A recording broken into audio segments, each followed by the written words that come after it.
Hello, everyone. I'm just being joined by the rest of my panel. Here we are. Hello, everyone, and welcome to this is my first LinkedIn Live. So this is particularly exciting. But no, it's my absolute pleasure to host today's panel. Obviously, post a very exciting COP looking at Article 6 and what's next for carbon markets. I'm Sebastian Cross. I'm one of the co-founders here at BeZero Carbon, and I have the pleasure of being joined by Finn O'Maherty, my colleague, who's our Director of Policy and Markets. And I'm also joined by Hugh Solway, who's Senior Director at Gold Standard, and Dr. Ruth Dagan, who's a partner at Herzog Law. We're very lucky to be joined by two experts today. So look, obviously COP was a real roller coaster this year. I think all four of us were there on the ground in Dubai. We started off on a high with the obviously the agreement on the loss and damage fund. In terms of how we ended up, and a lot of people are kind of holding it up as historic, given the mention of a transition away from fossil fuels, for the first time ever. But certainly on the Article 6 front, many seeing it as a disappointment, given that after a year's worth of work going on in the background, we didn't see any additional texts adopted. Absolute pleasure to be hosting this today and to take a look at obviously what this means for carbon markets and to dig into some of the details. So perhaps Hugh, if I start with you, because you obviously prior to Gold Standard also used to be part of the UK government, so you've been a part of COPs for some time now. It would be great to hear how this year compared. How was were the highs higher or the lows lower? Did it play out as you were expecting? Yeah, great. Thanks, Seb, and hello to everyone. So my name is Hugh Solway, Senior Director at Gold Standard. Before joining Gold Standard, I worked in the UK government as head of international carbon markets, including overseeing our work and our involvement in Article 6 negotiations then. And I think it was a really interesting COP in a way on Article 6, because we had in 2021 at Glasgow the major milestone of agreement of an Article 6 rulebook. We had last year the agreement of some more technical details. And kind of in my mind, as I look at COPs, the further away from the big political decisions around the rulebook you get, the more we should get into the technical weeds, really, and the more it should be about technical clarifications. But that really wasn't the case actually at this COP. There were some really political discussions around the nature of cooperation in Article 6, around environmental integrity in Article 6.2. And as someone who wasn't following it so closely over the course of the year, that was actually a little bit of a surprise. I thought that we were really moving from kind of having some clarity in the negotiations through to implementation outside of the negotiations and in the real world. And so I think it was a real shame, the decision that we had, or the lack of a decision on Article 6. We can get into this a little bit more later, some of the reasons why that was the case, some of the implications, some of the positive signs that we still have from this COP. But I think that was a surprise where we ended up on Article 6, to be honest. So I'll stop there.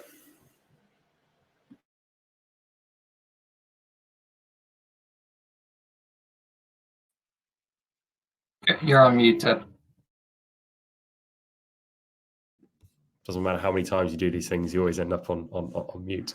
Apologies. So I was saying, as you say, it was interesting, the commentary that was evolving as COP progressed on, as you say, the kind of politicization of some of the conversations that were going on, and disagreements potentially amongst parties that you're not necessarily used to seeing disagree on this front. So but I guess it would be good to look at some of the details as to why you think negotiators failed to agree on things. What did you see as the main sticking points? Yeah, I mean, others may want to come in on this soon as well, but just starting on what you said there, I think that's something which is really interesting here, and something which is generally quite interesting in Article 6. I think often in the UNFCCC, you see divisions in negotiations between kind of classically developed countries and developing countries, and Article 6 doesn't always work that way. It's a system which kind of allows for cooperation between any countries, and you don't always see those divides in the same kind of classic way that we've had in the UNFCCC for a while. And in this COP, you seem to have that on Article 6.2 in particular, with the EU and the US often finding themselves in disagreement around Article 6.2, and around whether Article 6.2 should be left pretty flexible for countries to cooperate in the way that they want to, based on the past guidance that we had, or whether there should be some more rigid guardrails around how cooperative approaches need to be designed and some more kind of structure and safeguards put in place to ensure environmental integrity. And a lot of the commentary which was kind of going around this was about the role of voluntary standards like Gold Standard and others, and what role we should play in Article 6.2 as well. So that, I think, was kind of part of the reasons why there was a struggle around Article 6.2. There were other issues which we saw in there as well. One which, again, is really important for the private sector when they're looking at their use of Article 6 is this question about whether an Article 6 authorization can be changed or revoked at a future point. And that's something which is a really tricky one in negotiations. So when we look at this as gold standard, it makes complete sense, and it's much more preferable for the private sector that you have this clarity that if an authorization is given, it can't be revoked in the future. You have certainty that the government is committing to apply a corresponding adjustment. They won't change this in the future. But getting all countries to agree that they're not going to have that flexibility 5 years down the line to change their authorization is quite a difficult ask. And this was something which I think was also a point of struggle in the negotiations. And then on Article 6.4, where I think there's actually more material impact from the fact that countries weren't able to reach agreement because there's now a delay in moving forward with making the Article 6.4 mechanism operational. There are, again, some real kind of divisions around the role of conservation activities, of emissions avoidance, and also the guidance which was put forward on removals as well. So there were some kind of separate questions in Article 6.4, which proved difficult as well. Yeah, absolutely, and yeah, a real split, as you say, amongst the some of the major players in this space. I guess Ruth, if I can bring you in at this point, because you are an advisor to the UNFCCC on Article 6. You've been helping with the drafting and negotiations on some of the text. So it would be great to hear your experience at COP this year and how it played out versus your expectations. Yeah, so first let me say thank you, Sebastian and Finn, for having me on. It's a pleasure. And I would have to agree with you on many of his observations regarding the dynamics, which were indeed quite dramatic at times. Of course, anything I say are strictly my own opinions. I don't represent any organization while talking here. But I would have to say that overall, my feeling is that if this is the degree of disagreement, then perhaps it was warranted. And perhaps there is just, a need to go back, in a sense, to the drawing board, and all of the parties involved need to do some hard thinking about how badly they want this. That's just my personal view again. And I would have to agree with you that it was high time to, at this point, really be discussing the intricacies and the technicalities of how, in practice, this is going to be moving forward. And if we're still seeing this level of discussion to the very core of the key issues, then there's something here that really needs to be rethought. So I would have to say that the key issues that I would be putting on the table for the coming year, and again, these drafts are going to be picked up over the course of this coming year by SUBSTA anyone else who needs to be discussing them, and really trying to pinpoint how we move on to the practical level. For me, the most important issue here is how to create stability and clarity for the stakeholders. And in this respect, I think from my experience, often I find that the private sector and the civil society, NGOs and indigenous groups actually have a very similar interest. And everyone is looking to create a system that is very practical and simple to use, and is very stable in the long term. That they have clarity on what's happening, which projects are viable, how they're protected, what the safeguards are. And we really need to be looking to that, how to create the practical tools. And we're just not there yet on many of the points, of course. Yeah. And so, as you both point out, we're still at a kind of more of a philosophical level as to what these mechanisms actually look like. You know, are they markets, as you pointed out here on revocation? That can be a really big deal for investors and people having the certainty to put capital to work. Obviously, that your answer there paints quite a depressing picture on not just this COP but future ones, in terms of the chasm that we have to cross in order to get parties to agree. Do you think that these differences are bridgeable? Do you think that we can come to a solution on these? I actually do, yes, and not necessarily because I think that ultimately there will be an agreement between the parties involved. It's just really, as you said, politics also come into play. I actually think my personal prediction on the dynamics of how this is going to play out is that Article 6 is ultimately going to have to catch up with the VCM. Reality is going to come into play and set the stage and create the rules, the standards, the integrity safeguards. And I think that once on the national level, governments come to the realization that this is actually happening and they want to, so to speak, play in the sandbox, then they'll come through and agreements will be made. Yeah, so it's I guess it's unfortunate timing from that perspective that these conversations have come after a year where the voluntary carbon market has also struggled with some of these issues. But that is a much more optimistic point that you're making now on the VCM being able to lead the way. So fantastic to hear. Finn, so it'd be great to bring you in. Obviously, you and I were there on the ground trying to keep up with what was going on whilst meeting lots of different people. From your perspective, what were the surprises for you? What were the kind of interesting sticking points, and how did you view the outcome?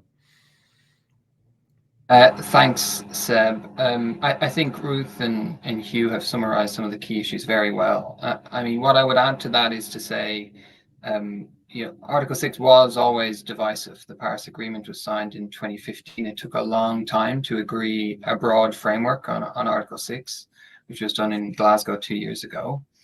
And while we refer to Article 6 as one, it involves two very different frameworks for cooperation. 6.2 is very broad in nature. That's really a compromise. It respects the sovereignty of nations, doesn't try to superimpose too many rules on them. And there are positives to that. It allows for speed in terms of deployment, which we have seen. We're seeing the first agreements under 6.2 now. We can want to talk about that later. And it allows for innovation as well. Of course, there are some concerns there about the types of crediting that can occur and the types of projects. And of course, questions around the risk factors that we see for projects on additionality, over crediting, permanence, and other issues. But it has an important part to play. And then 6.4 is supposed to be more of a typical marketplace, resembling more closely the clean development mechanism. I think my observation is that while originally those were conceptually seen as quite different, in a sense they've been sort of pulled together in this negotiation. Whereas some parties are trying to create higher standards and more prescription for 6.2, and other parties are trying to push against more prescription and specific standards for 6.4. And I think that's regrettable. There were two avenues there as a way to facilitate very opposing views about what Article 6 should look like. And they've been merged together in this negotiation. Aside from that, I do think, Hugh's point around the politics was very important here. It's interesting to hear sort of Ruth's reflection on this as well, which is that it did feel like this issue, which should have been technical in nature, was higher on the political agenda. And part of that may be because governments are genuinely thinking about how Article 6 credits integrate in domestic policy frameworks. So it's becoming a more important topic for them. I think that was particularly the case for some parties. We might come on to that a little bit later. Yeah, absolutely. It's I guess the hope had been, particularly with 6.2, that this would have been the year when it would have been kind of unlocked and you could now leave the private sector to it to crack on and be financing projects through these mechanisms. So the flexibility to see that happen through 6.2.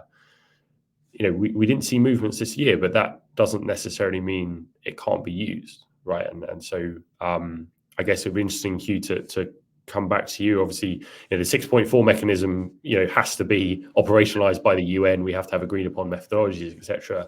6.2, we did see, announcements of the first IPMO, I think, between Switzerland and Thailand, shortly after or during the end of, right at the end of COP.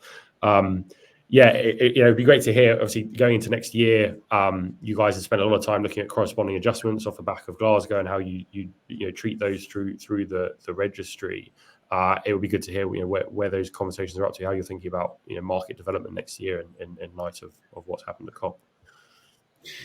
Yeah, I mean, just firstly responding to some of the comments that Ruth and Finn made. I mean, and on Article 6 needing to follow the VCM, I think there's a lot to unpack actually here, because there's clearly a link between what happened in the Article 6 negotiations and the year that the voluntary market has had. I mean, what Article 6.2 does is it creates space for countries to cooperate in the ways that they want with really some flexibility, and that includes using kind of any international standard that they want globally, or creating their own rules, principles for cooperating between them.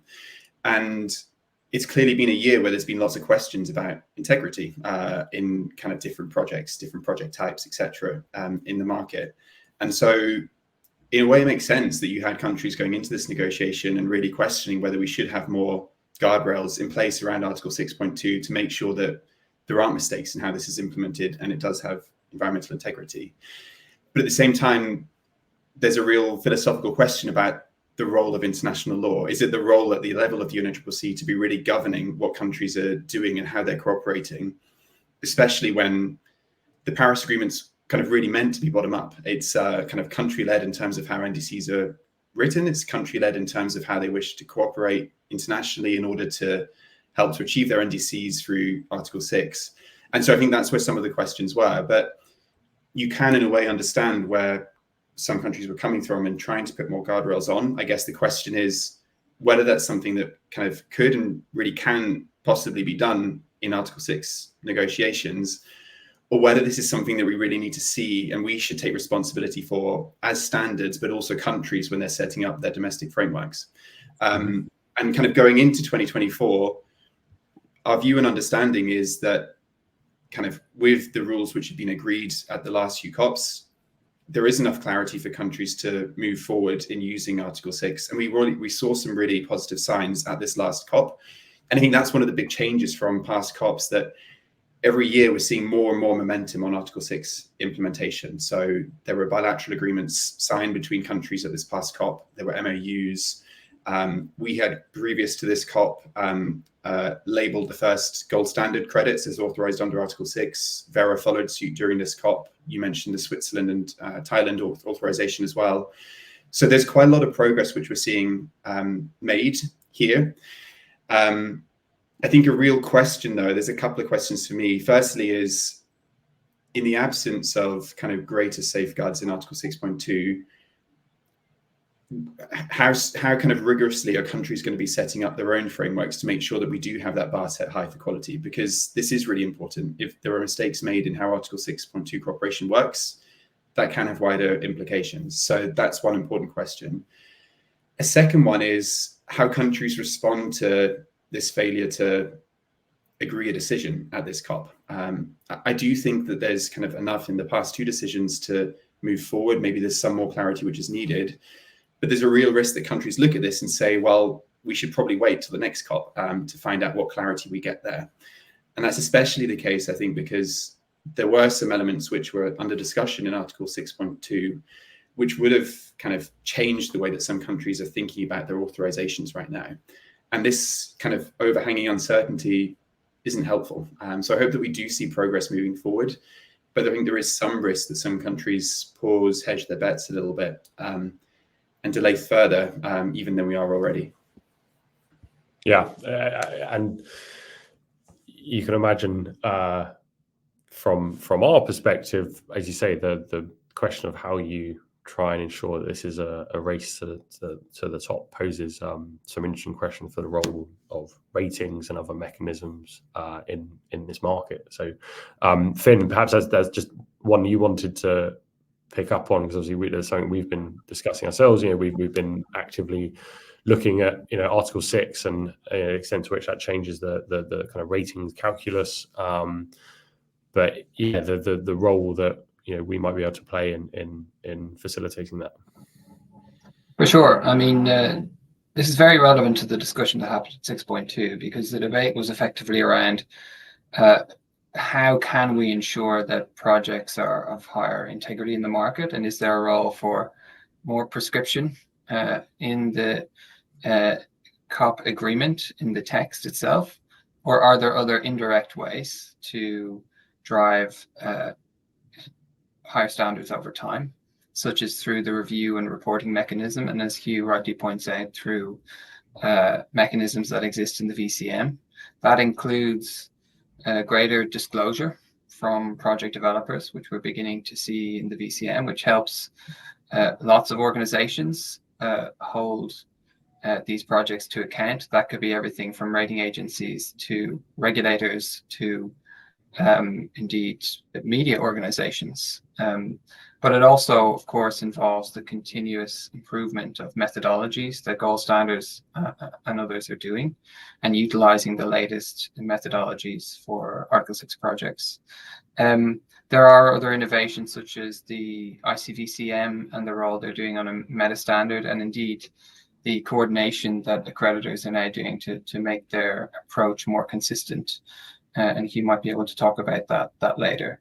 On the rating side, specifically for Article 6.2, if there isn't prescriptive standards, there's a clear role for independent supervision of these. And that's not to be a supervisor of what individual countries are doing. It's just a way to build trust between market participants in Article 6.2. So we think ratings can contribute to that. But equally, Article 6 itself, the Paris Agreement, is going to shape what happens in the VCM increasingly over time, and that's something we can go on to later if helpful. Yeah, and I guess that kind of takes us back to the point that you were making earlier, Ruth, about does the VCM actually now turn into a leader in how Article 6 and some of these points of contention how they progress. I mean, just talk us through how you see that playing out with, as Finn as mentioned here, we've had a number of initiatives in the last couple of years in the VCM, both on the supply side and the demand side. How do you see the interplay between that and obviously going back to the table on Article 6 for another year? Well, I would have to say that, just trying to get an overall picture of what's happening in this arena today. I would have to say that, the dynamics of what took place with the Article 6 talks sort of gave me the feeling of this deer in the headlights effect, that everybody was sort of, really apprehensive. And I think that one of the reasons for that was what was happening, the dynamics of the VCM. And the concern around integrity, and that was really informing the state of mind of everyone having to make decisions on Article 6. There's just no way of ignoring that. A lot has happened, and heavy dynamics took place. And I think that the VCM has really undergone a very healthy process of cleansing out, the various background noises that shouldn't have been there, and things are becoming much clearer regarding where we're going, standardization, uniformity, and clearing out of situations where, all kinds of initiatives are coming out on their own, and really distilling the very core of the principles of how this market needs to work. So that is, in my view, there is no question that is really heavily informing the various actors who are around the table within Article 6, and that did have a very clear effect, I think. And I think that looking forward, that will continue to inform what will be happening over the course of the next year. And I think we'll see that on two levels. First, on what the, I would say, the technical level standards or requirements are going to be regarding permanence, for example, regarding the various safeguards, standards relating to protection of human rights, and so on. That would be one level. The second issue would be, I think, probably around how these various elements are going to come into play together. And here I have to connect to what Finn was saying regarding, sort of the disappointment around the fact that 6.2 and 6.4 had to originally, be sort of parallel mechanisms, and now they're sort of intertwined. I think this is something that would have happened at some point, but if you really look at the core issues within each of these articles, they are really very much the same. And the same issues need to be discussed and unpacked and decided on. And those are actually the same issues that are going to be challenging the governments on the national level. It's always coming back to those same issues. And all of those issues have answers, or very close to clear answers, within the VCM. So I think that a lot of these entities are really going to begin leaning into those mechanisms developed under the VCM, because really a lot of work, a lot of serious work by a lot of experts has been put into that, into developing that. And the result is clearly something that the market can work with. And I believe that most stakeholders will find themselves comfortably within those elements developed. So in my view, ultimately, we will be seeing a lot of the national mechanisms really looking to that, and perhaps even completely adopting those mechanisms. Yeah.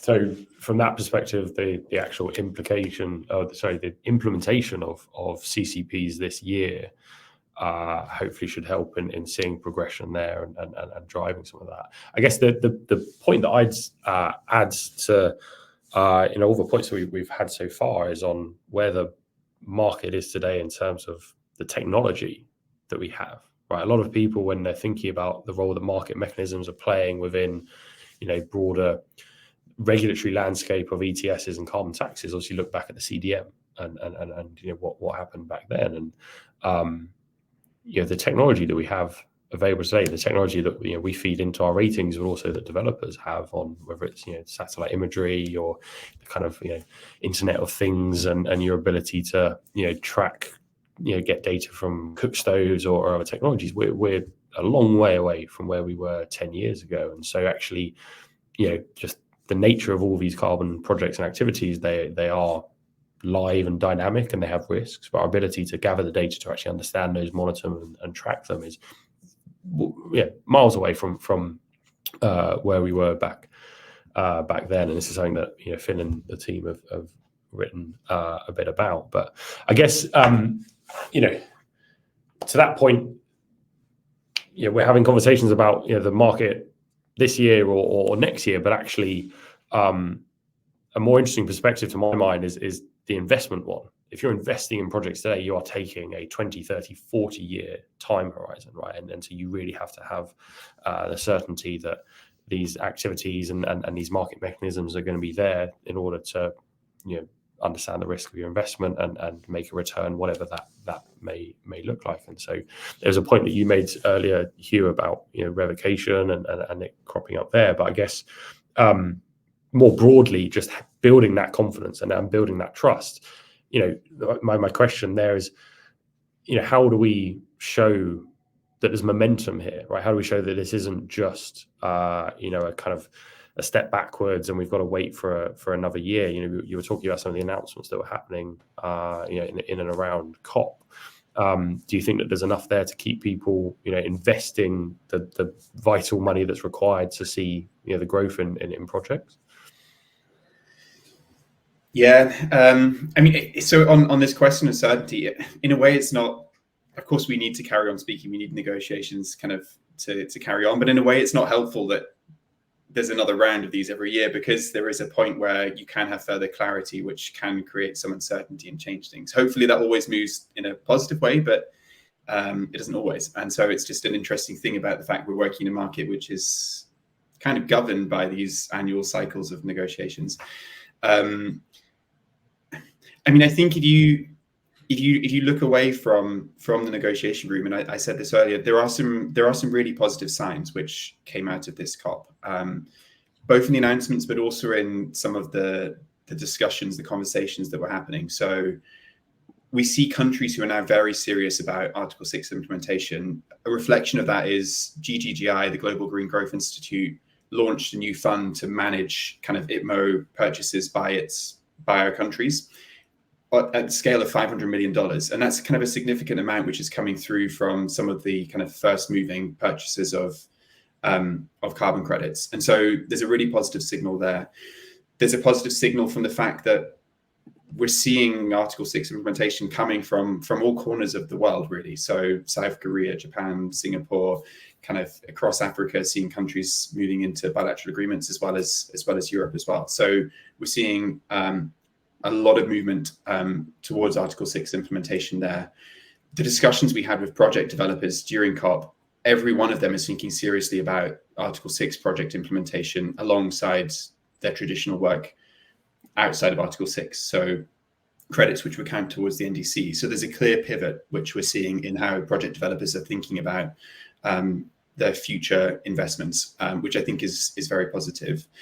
And amongst standard setters as well, I mean, we just over a week ago signed a joint statement alongside the CORSIA eligible standards, so Gold Standard, Verra, ACR, Arteries, CAR, and Global Carbon Council, which I think was the first time that all standards had clearly set out a few different ways in which we want to collaborate, but it also a joint commitment to support countries in their implementation of and going beyond NDCs, so their implementation of Article 6, as well as delivering towards them.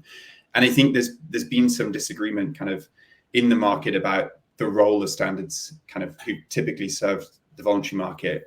And this was a really clear signal that amongst these independent standards, we see ourselves playing a role supporting countries to deliver on Article 6, as well as supporting the traditional voluntary market in the future. And so I think we're seeing this pivot towards enabling Article 6 to work, and to work in a way that can make a meaningful contribution towards net zero. There's a roadblock which we have with this COP outcome, but I think the overall direction of travel is a really positive one.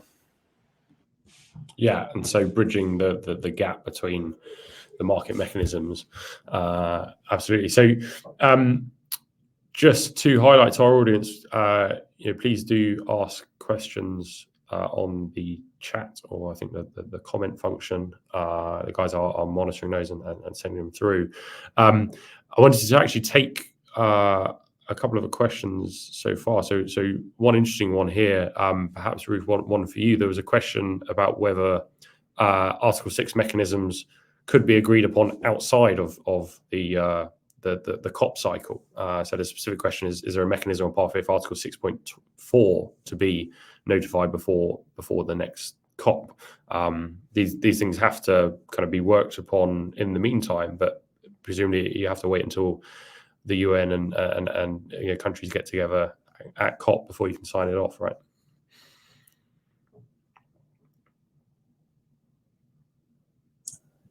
I assume that was a question for me, right?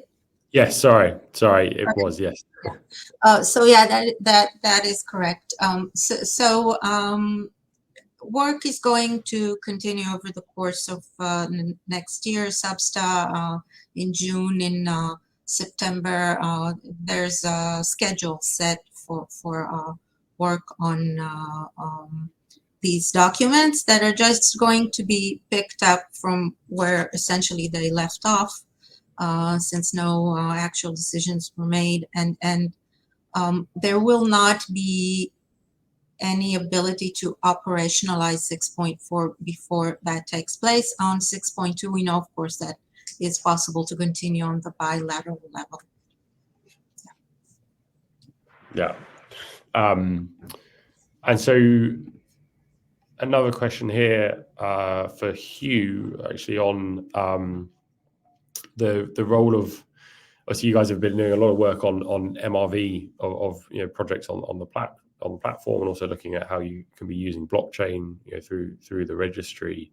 To the point you were making beforehand about how countries use you guys as a registry, how do you see that as a service almost interacting with the debate around, there's economies of scale there, I guess, is the interesting point on registries and technology that you bring.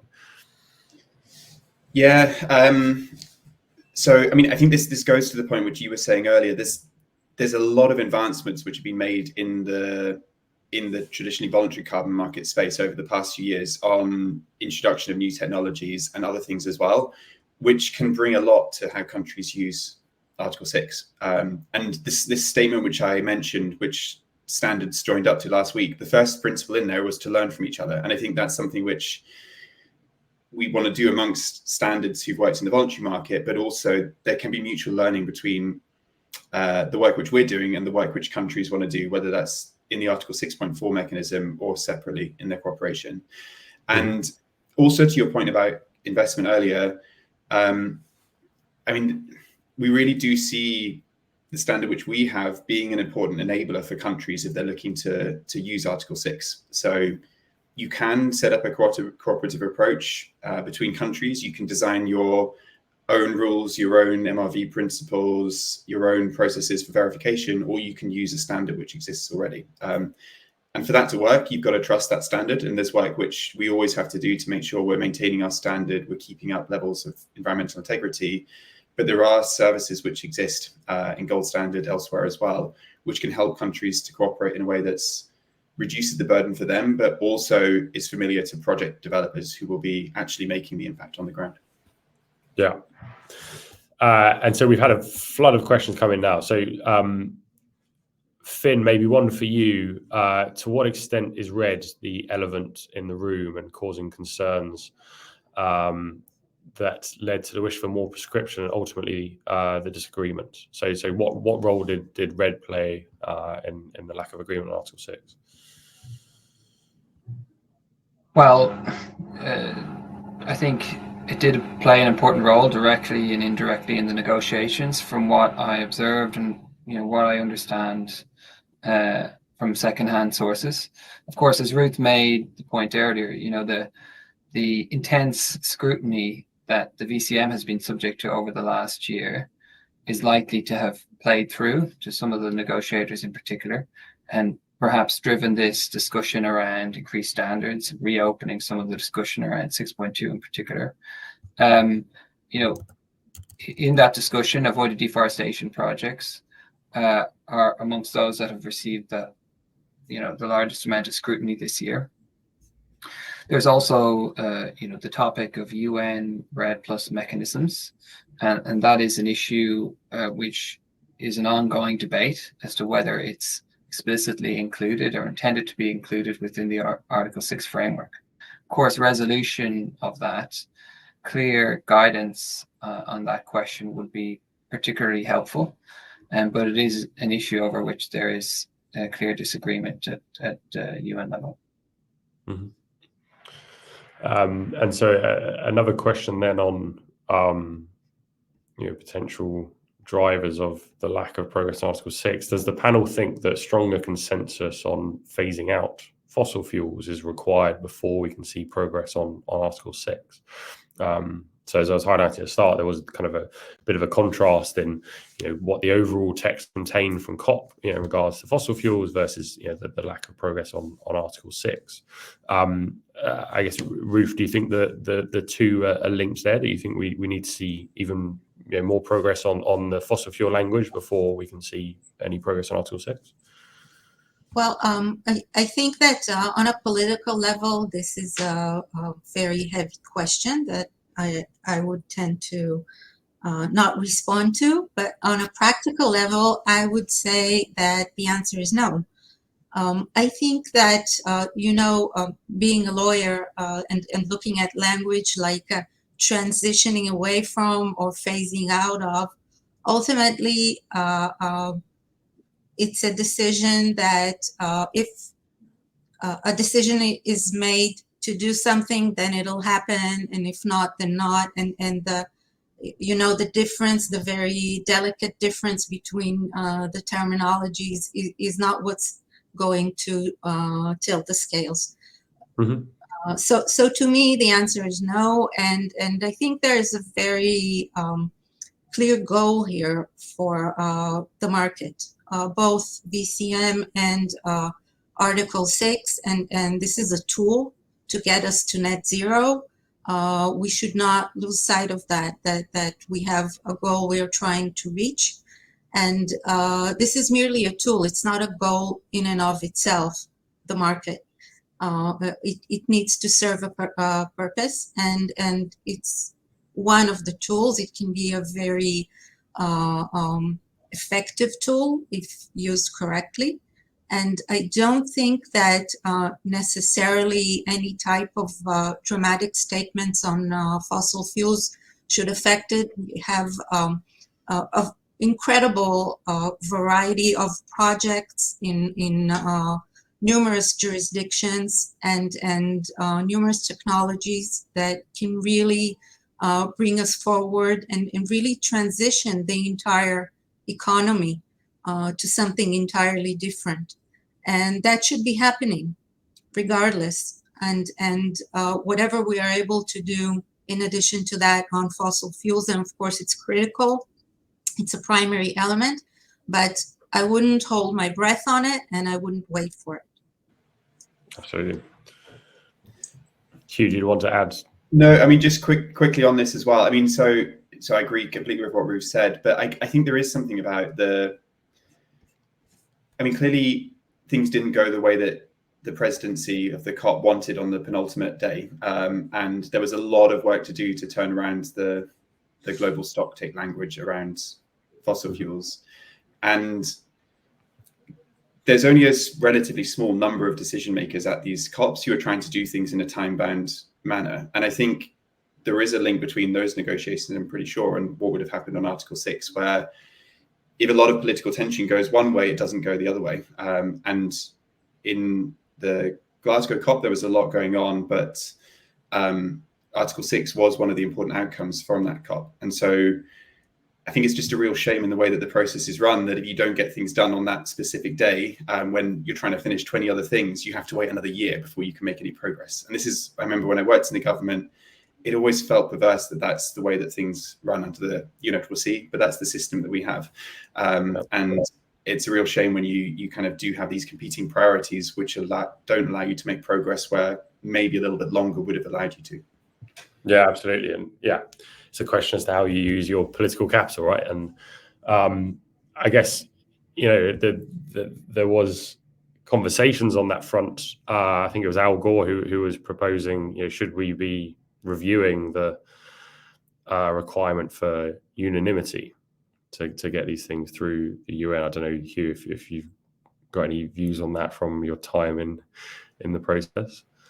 I don't think I can't see any sign of that going away, and countries are going to remove that.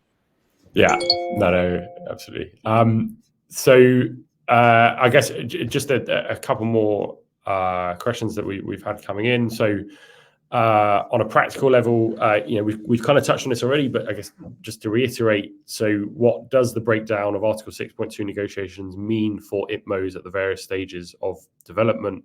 Obviously, Hugh, you were mentioning that Gold Standard has announced country level authorizations along with Vera. There was the Thailand and Switzerland announcement, and obviously there's been talk of a lot in the pipes. That's all still to play for, right? There's nothing stopping that from happening. We just don't have the guidance as to exactly what that might look like. Do you agree with that, Hugh? Yeah, I mean, Switzerland were signing bilateral agreements before Glasgow even. So on Article 6.2, it's possible to move forward based on the rules that have been agreed already. So, and we've talked about this a little bit earlier. I guess the one question which we'll see the answer to over the next year is whether a kind of large group of governments feel confident moving forward, or whether we see some hesitation in some places to wait for the outcome of the next COP before they put in place Article 6 frameworks. And I hope that governments do feel confident moving forward so we can see progress and aren't delayed in how Article 6 is implemented. But this will be a question for some governments. Yeah, we need I think the interesting point in that is we need leaders on the buy side, right? We need people to show a demand signal, and certainly being based where we are, it's a shame that the UK played such a big role in developing these frameworks, and they haven't shown any signal that it will be part of their country level strategy. I guess, Finn, just to put one of these questions to you on fragmentation. Obviously, we've been doing a lot of work looking at how the VCM is increasingly interacting with different markets, different carbon taxes, how different countries are starting up or have been operating their own schemes. You look at ACCUs, you look at J credits, etc. There's a question here as to whether that poses a risk in the way that we then need to try and bring it all together if Article 6 is to be agreed and to be implemented. Yeah, I mean, it's a good question. So after the collapse of the clean development mechanism, a lot of activity has moved towards the voluntary space over the last decade or more. And I guess what we're seeing now is, since particularly the Paris Agreement, is greater activity by governments introducing different carbon pricing mechanisms, and increasingly the use of carbon credits within those schemes. We're never going to see, in my view, a single global market for carbon credits. I mean, we're observing how challenging it is to develop the 6.4 mechanism, but many countries are progressing through 6.2, through domestic markets that utilize carbon credits, and indeed through combinations of both of those things. So some fragmentation is expected. The second point I would say is that a UN framework will struggle to agree detailed market rules. And ultimately, we saw this even in the clean development mechanism. It is domestic frameworks that often operationalize and create demand for those credits, and indeed then provide some of the standards or legislate what standards might be appropriate under those operating models. So I think some fragmentation is definitely expected, but equally, we often talk about the VCM and Article 6 as being two very distinct things. And of course, anyone who's been around in this market for a while knows that that's not the case. The work that Hugh does as a standard setter in recent years has been focused on the VCM because that's where the carbon credit activity has been. But those standards are equally relevant for Article 6 markets. The same goes for the work on ratings. Ratings can be a tool to support the development of Article 6 markets, as well as identifying risk factors within voluntary carbon markets as well. Both of these markets do and should influence each other over time, and we expect to see that happening more and more over the next few years. Yeah. And Ruth, there's a question here on Article 6.8 and what the intention is for 6.8, which looks at non-market mechanisms. I don't know if this is something that you've looked at all. It's a great question. It's unrelated to markets, and I would have to say that in my experience, again, it's just a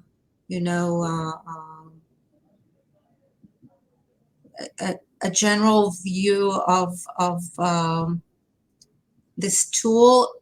It is intended to create mechanisms for work and investment and development of projects that is non-market related. It resembles contributions. It resembles work that is, in all likelihood, beyond NDCs, and is really reserved for situations where specific nations are looking to invest in certain areas, certain geographic areas that really need this type of backup, regardless of whether this can be monetized in any way through the markets or in any way set against NDCs. Yep. Yeah, and I guess with all the discussions going on around, there's various interpretations of each of the articles. The Article 5 was one that was heavily discussed in the run-up to COP as well, and the extent to which you can use that as a market mechanism. So flexibility on interpretation of all of these UN guidelines. So well, look, we are almost at the hour, so I think we should wrap it up there. I want to say a big thank you to Hugh and Ruth for joining Finn and I. It's been fantastic having your thoughts. Obviously, you guys have been at the forefront of this, both at this COP and previous one. So, really kind of you to share your thoughts. Overall, being the eternal optimist that I am going to paint this as, even more of a role for the VCM to play in being a leader for market mechanisms, being a way to tackle climate change and to achieve net zero. And so we're certainly excited as a rating agency to see where ratings and risk metrics can help in driving standards and quality higher. And we look forward to interacting and working with other market players, so that the market can continue to operate in the absence of any movement on Article 6. But yes, thank you to my panelists, and thank you everyone to dialing in. If there's any follow-up questions, please do reach out, and have a great day. Thank you. Thank you for having me. Thank you. Thanks everyone. Cheers.